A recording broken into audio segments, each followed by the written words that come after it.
জয় জয় রাম কৃষ্ণ ભુવન મંગલ।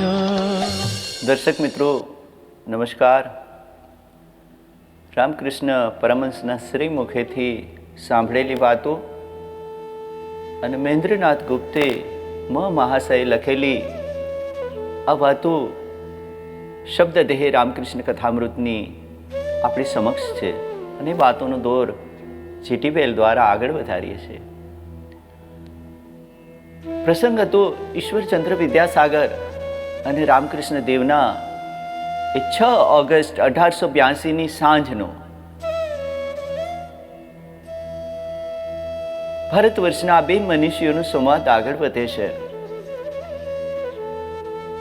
રામકૃષ્ણ દેવે કીધું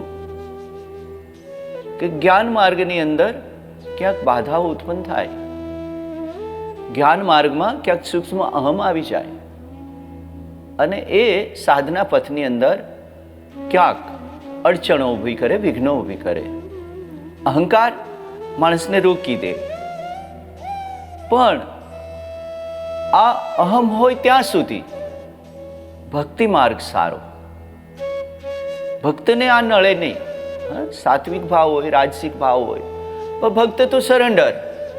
રામકૃષ્ણ દેવે એક બહુ સરસ વાત લખી હતી કે તમે તમારું મુખતિયારનામું આપી દો, અબાધિત હક ઈશ્વરને, હે મારા રામ, તારતોય તું ને મારતોય તું। ગામડાનો પાઘડી મૂકી અને જ્યારે રામ મંદિરે સંધ્યાની આરતીના જ્યારે ઝાલર ટાણું હોય ને શંખ ફૂંકાણું હોય, એ નગારા પર ઘા પડતા હોય અને તે કોઈ કંઈ જાણતા જ નથી, શું વેદ ને શું શ્રીમદ ભાગવત ને શું ગીતાજી ને શું રામાયણ, આખો દિવસ પરિશ્રમ કરી અને સાંજ ટાણે ચોરે એ માથે ફાળ્યું પાઘડી હોય રાખી અને સાષ્ટાંગ દંડવત એ જીવ જ્યારે શરણે જાતો ને કે મને રામ તારતોય તું અને મારતોય તું। આ શરણાગત ભાવની વાત રામકૃષ્ણ દેવે કીધું કે ભક્તનો ભાવ સારો, બધું જ સરેન્ડર, શરણાગતિ સ્વીકારી લ્યો, એની જવાબદારી વધી જાય ને એની પર છોડી દો। પણ જ્ઞાનીને તો ખબર હોય કે આ આમ કરાય ને આ તેમ કરાય ને આની અંદર આમ કીધું છે ને આની અંદર આમ કીધું છે, એટલે જાણકારી આવે એટલે અહમ આવે કે આ તો બધા બોગા છે ને હું જ જાણું છું। રામકૃષ્ણ દેવે વાત કરીને કે સુખદેવજી જેવો મોટો મંકડ હોય તો એક ગાંગડો લઈ શકે, આમાં આખો પહાડ કઈ બ્રહ્મરૂપી કોઈ લઈ નથી ગયો એને ઘરે। આ અહંકાર, આ અહમ એક દ્રષ્ટાંત આપે છે, સીધું સાદું દ્રષ્ટાંત આપે છે કે બળદ રહ્યો ને, આમ તો માણસને બળદ કીધો રામકૃષ્ણ દેવ, તો આપણને સમજાય નહીં આ ઠાકોરની વાતો કે બળદ આપણે કંઈક સાંભળે હમ્મા નાનપણથી કરતો હોય, અહમ જ સંભળાય ને હમ્મામાં અહમા। જ્ઞાની ભક્ત કોહમ સોહમ અને આ બળદનું હમ, હમ્મા અહમ અહમ હું નળે બળદને એનો અહમ જિંદગી ભર નડે। રામકૃષ્ણ દેવ કહે છે કે ટાઢ તડકા, એ કાળી મજૂરી, એ ખેડૂત ખરપિયાના પાનાથી એને હંકારતો હોય, એ આ પોતાના હાથીએ જોડેલો હોય અને મણ જેવડા એ ઢેફા એ ભાંગતા ભાંગતા બળદ જતા પણ એનું હમ્મા ન છૂટે। આ જીવ જોતરાઈ જાય સાંસારિક કાર્યોની અંદર, બીજામાં ત્રીજામાં પ્રવૃત્તિમાં, પણ એનું હમ્મા તો ભેગું ને ભેગું, અહંકાર હમ્મા અહમ હું મારું। તો કે છે કે જ્ઞાની ભક્તનો અહમ એને મારી નાખે, મરે ત્યાં સુધી આ મજૂરી કરે, પછી કે છે કે મર્યા પછી સ્વભાવ ક્યાં જાય છે? તે બળદના ચામડાનો ઢોલ બને તો ઢોલે અહમ અહમ જ બોલે। હા, બે પડિયા હારા ઢોલીએ કર્યા હોય અને ઢોલીનો પડઘો અહમ નો જોઈએ, બે બાજુ વાગતા હોય આમ તો ઢોલ જ પ્રતીક જ અહમનો છે. પૈસાનો અહમ હોય ઢોલ વગાડે, યુદ્ધ શૌર્યનો અહમ હોય. આ વાતો તો કેટલી યાદ આવી જાય. તો આ ઢોલ બળે ત્યાં સુધી અહમ અહમ અહમ કરે. હમ હમ હમ હમ હમ. રામકૃષ્ણ દેવ કહે છે કઈ વાંધો નહીં, ત્યાં સુધી વાંધો નથી, પણ જે દી એના આંતેડાની એ રૂ પીંજવાની તાંત બને ને, આંતેડાને વળ ખાઈ ખાઈને કાઢી લીધા હોય મરેલા એ બળદના આંતેડા, અને એમાંથી જે તાંત બને, અને તાંત જેથી બોલતી થાય તું હી તું હી તું હી તું હી તું હી, રૂ પીંજતા પીંજતા તાંતનો અવાજ સાંભળીએ ને તો એ તું હી તું હી તું હી તું હી તું હી તું હી થાય. હવે તું આ ભૂમિકાએ તો હવને પહોંચવું પડશે બધું છોડીને. એટલે કહે છે કે અહમ, જે બ્રહ્મની વાત કરી કે બ્રહ્મ વ્યક્ત નથી થઈ શકતો, જ્ઞાનીની વાત કરે છે અદ્ભુત રીતે. એક કાને આ વાત સાંભળી રહ્યા છે ઈશ્વરચંદ્ર વિદ્યાસાગર, અને એક ગામડાનું દ્રષ્ટાંત લે છે રામકૃષ્ણ દેવ. કોઈ મોટા મોટા દ્રષ્ટાંત, એક બળદનું દ્રષ્ટાંત લઈને આ મોટી વાત કહી દીધી કે જ્યાં સુધી અહમ છે, જ્યાં સુધી તું હે ઈશ્વર, તું જ છે કરતા હરતા સમારતા ભરતા. ત્વમેવ માતા ત્વમેવ પિતા ત્વમેવ બંધુ, તું જ, તારા સિવાય ક્યાં છે. રામકૃષ્ણ દેવની એક પ્રાર્થનાની અંદર કેટલો એનો શરણાગત ભાવ છે. હે માં, હે જગદંબા. મિત્રો, એક આડ વાત યાદ આવી જાય. આ વાતો જ્યારે થતી હોય ને, ઓશો રજનીશે તમામ મનીષીઓ પર લખ્યું, ક્યાં કોકને આડે હાથે લીધા, પણ જ્યારે રામકૃષ્ણ દેવની વાત ઓશો રજનીશ કહેતા ને ત્યારે ગળગળા થઈ જતા, અને એનાથી શબ્દોની અંદર એક રુજુતા આવી જતી. આ સૌમ્ય વ્યક્તિત્વની જ્યારે વાત રજનીશજી કહેતા કે માં કે સામને वो ગીડગીડાને લગે. માની સામે હાથ જોડીને કીધું કે માં મને કઈ ખબર નથી પડતી. હે માં, તારું આ જ્ઞાન, આ અજ્ઞાન હું કઈ નથી જાણતો, માત્ર તારા તરફનો મને એક પ્રેમ દે માં. આ લે માં, તારું આ પુણ્ય લે, આ તારું પાપ લે માં. મને ખબર નથી પડતી માં, મને માત્ર તારા પ્રેમની ખબર પડે છે. હે માં, હું આ બધી જ જે માર્ગદર્શક રેખાઓ છે એનું સમજી નથી શકતો. આ ધર્મ અધર્મ, આ બનાવેલી દિવાલોની અંદર માં મને અઘામું લાગે. માં હું ક્યાંક મૂંઝાવ છું. માં ધર્મ ને અધર્મ ને મને વાળા ભેદ એક સૂક્ષ્મ ખબર નથી મળતી. એમાં માત્ર તારા તરફનો પ્રેમ દે. આ ભક્તનો શરણાગત ભાવ કે બધાથી પર થઈને સરેન્ડર થઈ જવાની વાત છે. આ સૂક્ષ્મ અહમની વાત ખૂબ સરસ રીતે કરી ભર્તૃહરિએ. નીતિ શતકનો આ વક્તા, શૃંગાર શતકનો આ વક્તા, ભારત વર્ષનો આ મહાન રાજવી, ખૂબ સરસ પ્રસંગ એના જીવનમાં બને કે સૂક્ષ્મ અહમ માણસને કેટલી હદે, મને અહમ નથી એ એક જાતનો અહમ કહેવાય ને. ઘણા ભાઈ આપણને કઈ બહુ મોટું કોઈ એમ કે આ એ એક સૂક્ષ્મ અહમ જ થયો છે એને ખબર નથી પડતી. ભર્તૃહરિના જીવનનો એક પ્રસંગ છે. 92 લાખ માળવું છોડી અને પ્રથમ રાત્રિ એક અંતરિયાળ માર્ગે એક કુટીરની અંદર વિતાવે છે. આ બાજુથી પૂર્વની અંદરથી જળાહળા કરતા સૂરજનારાયણ એ સવારે નીકળે છે ને અમારા કવિઓ તેનું સુંદર વર્ણન કરે છે કે ભલે ઉગા ભાણ ભાણ તો હારા ભામણા મરણજી અણે લગમાણે કે રાખે કચરા રાવત. હે સૂર્ય, લાજ રખ તો જીવ રખ, લાજવણ જીવ ન રખ. કેટલી પ્રાર્થનાઓ ઉપનિષદથી માંડી અને લોક જીવનની અંદર સંસ્કૃતથી પ્રાકૃત સુધીની સૂર્ય વંદનાઓનો આ સિલસિલો એ ઝળહળતા સૂરજની અંદર ભર્તૃહરિની નજરની સામે એક ચમકતો પદાર્થ ચડે છે અને પહેલું સૂર્યનું કિરણ પડે છે. અને આ તો રાજવી હતો જેના અખૂટ ભંડારોની અંદર અનેક રત્નો હતા. એની પારખી દ્રષ્ટિએ પારખી લીધું કે આ તો બહુમૂલ્યવાન હીરો કોકનો પડી ગયો છે અને આ તો અતિ કિંમતી છે. જાતને પકડી લીધી ભર્તુહરીએ ફરી પાછી. એ ભર્તુહરી, આનાથી તો અઢળક ધન છોડીને આ એક હીરાની આજે હજી પારખ દ્રષ્ટિ રહી ગઈ છે. આ હીરો છે એટલી ખબર છે, આ મૂલ્યવાન છે, એટલું તારામાં એ ભાવ તો રહી ગયો છે ને સંપત્તિ પ્રત્યેનો. જાતને પકડી લીધી. ત્યાગની ભૂમિકા, મેં ત્યાગી દીધું. પણ જ્યારે પદાર્થ સામે આવી જાય છે ત્યારે અંદરનો અહમ ક્યાંક બહાર આવી જાય છે ને કે ભર્તુહરી, તું આ હીરો છે ને મૂલ્યવાન છે, આ ભાવ હજી મનમાં ક્યાંક છુપાયેલો છે. જાતને જજકોરીને પાછી લઈ લીધી.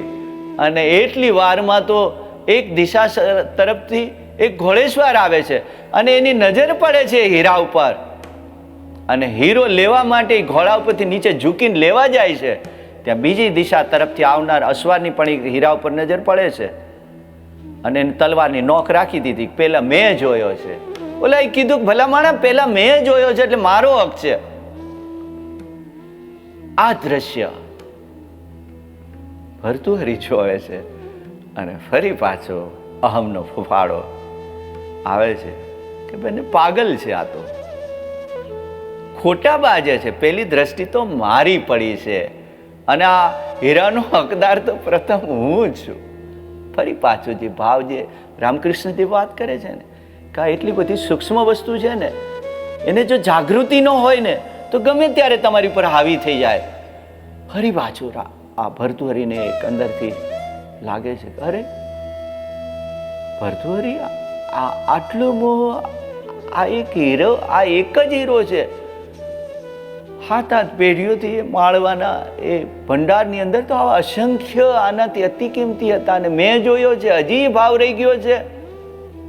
અને કહે છે કે પોતાનો હક જતાવવા માટે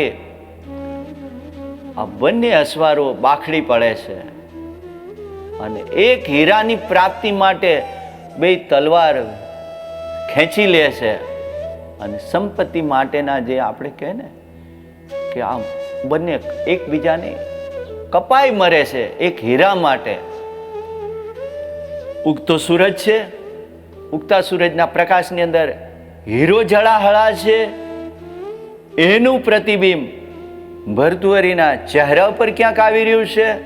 લોહીની નીકો વહી રહી છે અને એમાં ફરીથી પાછી એક સૂક્ષ્મ અહમની લહેર ફરી પાછી દોડી આવે છે. ત્રીજી વાર કે બંને મૂર્ખ હતા. એક શુલુક હીરા માટે બંને પોતાની જિંદગીથી હાથ ધોઈ નાખ્યા. ભર્તુહરી, તું તો કેટલો મહાન. આ મહાનતા ફરી પાછી આવી કે હું તો ત્યાગી નીકળ્યો ને, હું તો આ બધાની મારી પર કોઈ અસર ન થઈ. મૂલ્યવાન હતો, તું હળી કાઢીને ગયો નહીં. અને આ બે તો જીવ ગુમાવી દીધા. એટલે ફરી પાછું આ બીજાથી પોતે શ્રેષ્ઠ છે, પોતે પર છે, પોતે આને મનથી મૂકી દીધું છે એવો ભાવ આવી ગયો. આ પણ એક સૂક્ષ્મ અહમની ફરી પાછી ફેણ મંડાઈ જાય છે. મિત્રો, ઘણો પ્રયત્ન કરી તો પણ ક્યાંક આ હું પણ તો માણસને હું જાણું છું, હું કરું છું, મેં ત્યાગ્યું છે. આ બધી વસ્તુના અહમ એ ઈશ્વરીય ચેતનાના માર્ગની અંદર માણસને વિક્ષેપ બને છે.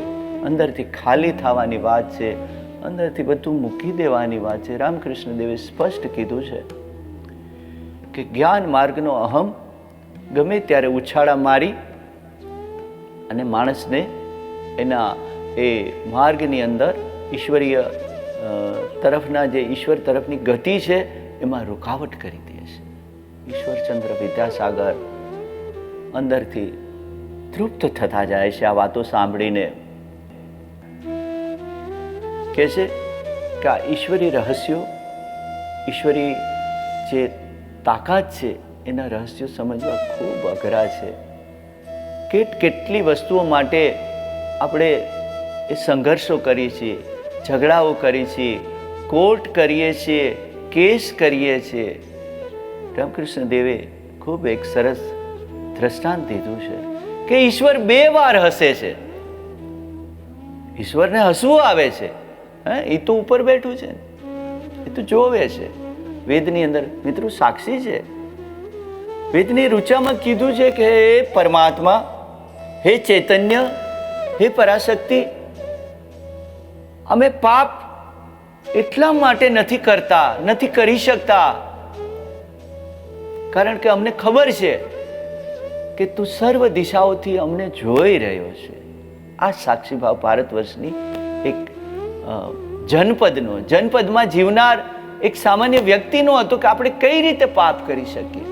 નાના હતા ત્યારે એક પાઠ ભણાવવામાં આવતો હતો, બીજા કે ત્રીજા ધોરણની અંદર કે ચોથા ધોરણની અંદર, કે ગુરુએ 3 વિદ્યાર્થીઓને 3 કેરી આપી. ખૂબ સામાન્ય દ્રષ્ટાંત છે, પણ કોણ અનુસરે છે, કોને ખબર છે, ભૂલાઈ જાય છે બધું. 3 કેરી આપી દીધી. આ પાઠનું મહત્વ આજે સમજાય છે, કારણ કે આ સંસ્કાર જો બચપણમાં દ્રઢ થઈ જાય ને, કે સારા દેશના એક નાગરિક તરીકે આપણે આપણું જે નાગરિક ધર્મ બજાવવો હોય ને, તો આ પાઠ આજે પણ એટલો જ ઉપયોગી છે કે ખોટું અમે નથી કરી શકતા. 3 કેરી આપી કીધું કે તમને કોઈ ક્યાંય ન જોતા હોય એવી જગ્યા 3 કેરી ખાઈ અને તમે આવતા રહ્યો. એક ક્યાંક વનરાજીની અંદર જઈ અને એક ઝાડની મોટી બખોલમાં છુપાય અને કેરી ખાઈ ગયો. બીજા એક પહાડની બખોલમાં જઈ અને એને કેરીને ગોટલાની જે કાંઈ હતું પૂરું કરીને મોઢું લૂતો લૂતો આવ્યો. અને ત્રીજો કેરી જેવી ગુરુ મહારાજે દીધી હતી એવી લઈને આવ્યો ને કે ભલે મળે તને કોઈ ઠેકાણું ન મળ્યું કે ગુરુ મહારાજ આ બેની તો મને ખબર નથી, એને કદાચ તમે જુદો પાઠ ભણાવ્યો હશે, પણ મહારાજ આપે મને પાઠ ભણાવેલો એ યાદ છે કે હે વત્સ, ઈશ્વરીય ચેતનાઓ આપણને હંમેશા ક્યાંકથી ક્યાંક એ જોઈ રહી છે. એટલે ગુરુ મહારાજ આપે તો કીધું હતું કે ક્યાંય કોઈ ન જોવે અહીંયા કેરી ખાજે, તો હું કેમ કેરી ખાવ, કારણ કે મારો બાપ તો મને જોવે છે કે આ છોકરો કેરી ખાય છે, મહારાજ હું કેરી ક્યાં ખાવ. મિત્રો રામકૃષ્ણ દેવ કહે છે કે ઈશ્વર 2 વાર હસે છે. રામકૃષ્ણ કથામૃતની અંદર દ્રષ્ટાંત આપેલું છે.